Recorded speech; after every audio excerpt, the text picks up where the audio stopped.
This coming Saturday, May 19th at 6 o'clock p.m., the 100 Black Men of Greater Columbia will host their annual Scholarship Banquet.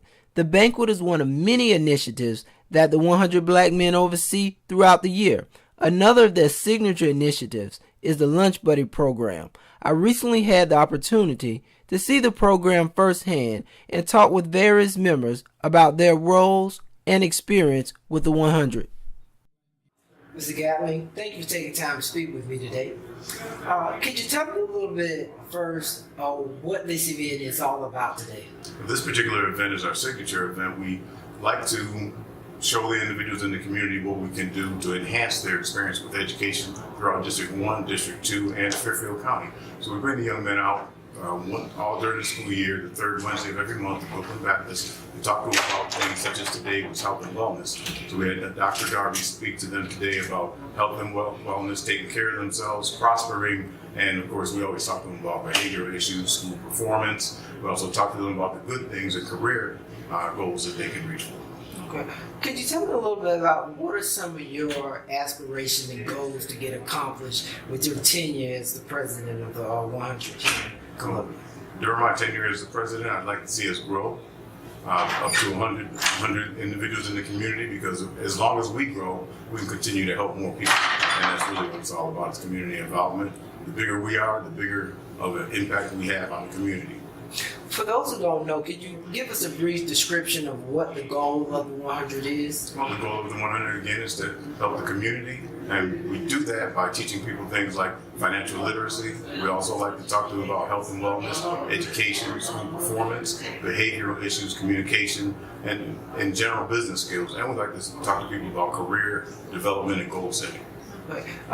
If someone wanted to find out more information about how to get involved with the 100 here in Columbia, how would they do that? Oh, they could always reach me in two different ways. One way would be cell phone. That number would be 803-546-5499. They can also contact me by email at vagatlingjr@gmail.com. Lee, how you doing today? I'm great. And you? Pretty good. Thanks for asking. I want to start off. First, tell me your role with the organization. My current role with the organization, I am the mentoring chairperson. I was the past president of the organization for the last 4 years. The mentoring is broke down in 4 categories. One is the Lunch Buddy program. The second one is DJJ, which is the Department of Juvenile Justice. The third is Saturday Academy, our Leadership Academy. And then the fourth is our collegiate at Benedict, which is called Benedict Collegiate. It's a new charter that we started under my presidency, and that was about 2 years ago. In your role, what are some of the duties and responsibilities that you have? Making sure we measure what we do as in mentoring, and that will include, you'll talk to Mr. Brunson a little later about the Lunch Buddy, but what he does there, he takes about 120 of those students and he measured the results that we do on a monthly basis. And then what we do, the 100 as itself as a whole has a leadership model that we utilize. And Jamie, one of his responsibilities is to make sure if we're mentoring, if we can meet those measurements, how are we doing it? And he gets that feedback from the school, the counselors, and such. How important is mentoring to the organization? Well, that is a core part of the organization. That's the only reason why we exist. To take our kids, to let them see what it is to be successful, what it is they think success is. And you break that down by having us in front of them, if that makes sense. What, in your opinion, what do you think makes a good mentor? If you have some men that are interested in participating or becoming members of the 100, but they might not be quite sure what you're looking for, what would you, in your opinion, what makes a good mentor? That's a good question. A good mentor is very simple. It's our motto is what you see is what you be. And our kids don't need anybody lecturing. They got that, they get that from our schools each and every day. But what a mentor should do is apply everyday life to that person. Give them those life skills. Let them see what success really is. Because success is not always, I've got $1 million and at the end of the day I'm wealthy. Success is working. You got to work before you what? Be in charge of anything or anybody. And so when the kids see us and we see them, it's in the face. That's a good mentor. Mentoring is not just lecturing, saying what is not right. Let us show you what's not right. Mr. Bronson, we're here today participating with the Lunch Buddies program. Can you tell me a little bit about that program and your role with the organization?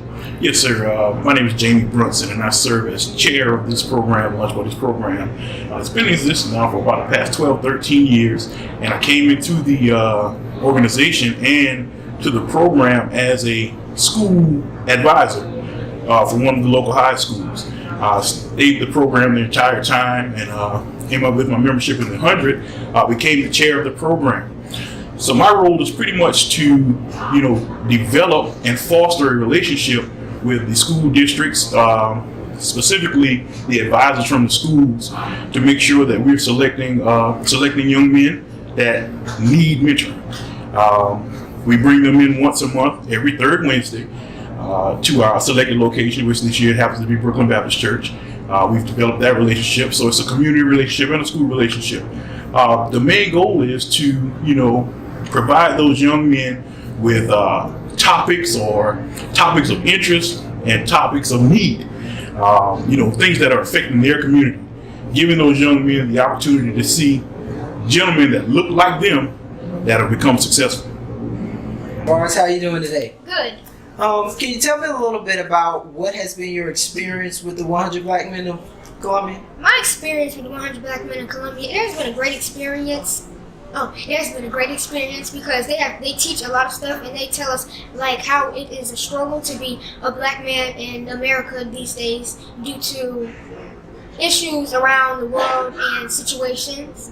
Okay. What are some of the things you do when you come to a meeting or you participate in some of the programs?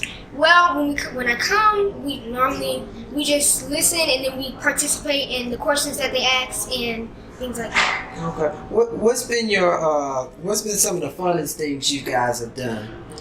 The funnest thing we have done is we take a lot of field trips and we just learn about doing things as in business wise and learning good informational things about what we would do when we want to grow up. Okay. Well, Taurus, thank you for taking time to talk to me. You're welcome. Alright. Mr. Westmere, how you doing today? Good. How you doing? Pretty good. We'd like to start off. Tell me a little bit about your role with the organization. Okay, well, I'm the president of the Collegiate 100 at Benedict College, so my role is pretty much to advise the chapter at Benedict College, help with events, lead, be the face of the organization. We're doing things on campus. Okay. Tell me a little bit, what does the collegiate chapter do versus the traditional chapter? Okay, well, the collegiate chapter, as compared to the 100 Black Men of Greater Columbia, we're more involved on our campus level. As far as reaching the brothers and the sisters on campus, doing with professional development, financial etiquette, things like that, health and wellness committee, things like that on campus, getting people involved and our campus more active and alive. Okay. Could you tell me, how did you first get involved with the 100? Well, actually, a brother came up to me on campus. I was dressed up one day. He came up to me and he pitched the idea to me and asked me to do some research on it. So I did some research and I liked what it stood for, the mentorship, and so he took me in under his wing and I got active in the organization. Okay. How active is the collegiate chapter on Benedict College? And kind of give me a little understanding of what you guys do on the campus. Okay, well now we're getting a lot more active. Things that we did, such as a tie giveaway. Guys came and they selected ties and we taught them how to tie ties, resume tips with their resume and things like that. We had a workout night for health and wellness, so we had guys and females all come and just help them get active and out the room and things like that. We're also having a talent show come up, so the students on campus, who has hidden talents or don't know where to go to profess their talents, they can come to the talent show and just kind of show the school of what they do. So. Okay. If somebody wanted to get in contact with you, like maybe some young brothers on campus or Allen's campus that might want to participate, how would they do that? Well, they could get in contact with me by my number, or I'm on campus, or my email, so I'm always around. I actually had some people come up to me saying that they want to do it from different campuses, but we're just not chartered there yet. We're going to get there. So definitely my number, email, or see me around campus. You can stop and talk to me. My number is 803-381-6181, or my email is tyrellwestbury@gmail.com. So either way is a great opportunity to get in contact with me. Mr. Westbury, thank you for taking the time to talk to me. Thank you. Mr. Dean, can you tell me a little bit about your role with the 100?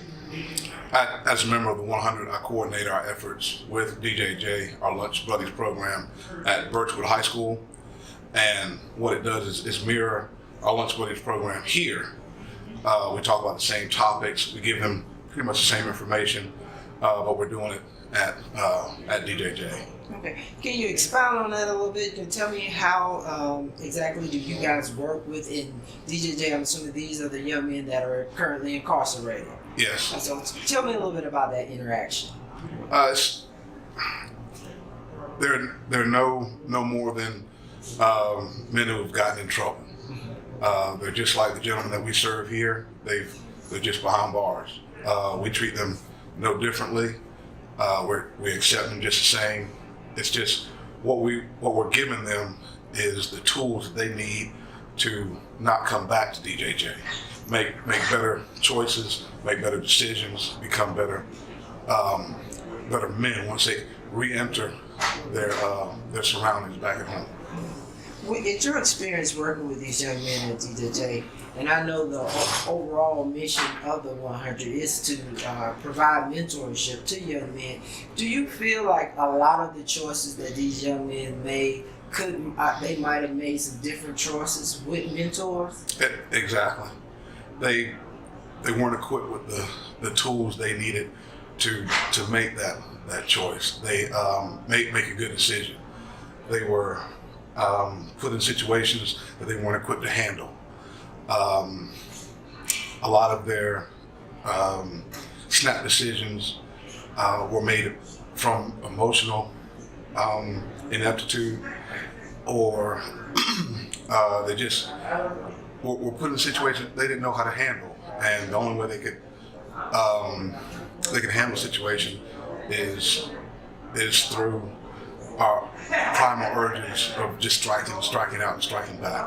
We all know that doesn't work well for us. You have to have the capacity to think things through, and that's what we're affording these young men. What is one of the most fulfilling things working with these young men at DJJ?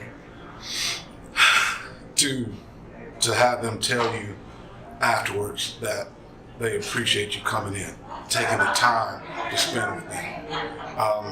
It's only one day a month, but talking to them and relating to them, where they don't feel like just another number, just another individual.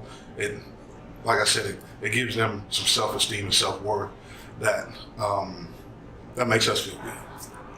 Mr. Jackson, how you doing today? Pretty good. Could you tell me a little bit about your involvement with the 100? Well, I am on the high school level. I'm one of the advisors for the Men of Distinctions at Eau Claire High School, partnership with 100 Black Men doing the Lunch Buddy program. Been doing this now for going on 5 years, and the 100 Black Men of Greater Columbia has provided a vehicle for our students to not only learn to be a mentor, they provide financial literacy, they also provide other community relations to help build relationships and foster relationships with our students from the middle school level as well as on the high school level. Mm-hmm. What is the impact this program has had on some of your students? Can you speak to that? I feel that the 100 have a great impact on our students here, especially in Richland County School District 1 and in the surrounding areas and other school districts as well. As I stated, I've been a part of this now for 5 years, and to see that student grow, especially coming in from the freshman to the senior year, and to see the growth in which that student developed, I think they've been a great and tremendous help in regards to mentorship with our students here. Okay. As a working in the school system, and I'm sure you work with a lot of young black men, how important is the role of, or how important is it for these young men to have mentors? I think it's very important. Research shows that stability, education, like I said, not only with financial literacy, but just life skills in general, is tremendously increased in regards to when you have not only the father figure, but a male figure involved in the child's life. Okay. If a parent wanted to get their child involved and their child happens to go to Eau Claire, what's the process for getting the child involved in the organization? Definitely call to the school, ask if the program is available. After that, I know with our students, I have an application process the students have to fill out. They have to get some recommendations from their teachers, and we have a sit-down interview panel with the students just to see just exactly what they're looking to get out the program. Okay. Mr. Jackson, thank you for taking time to speak with us. No problem.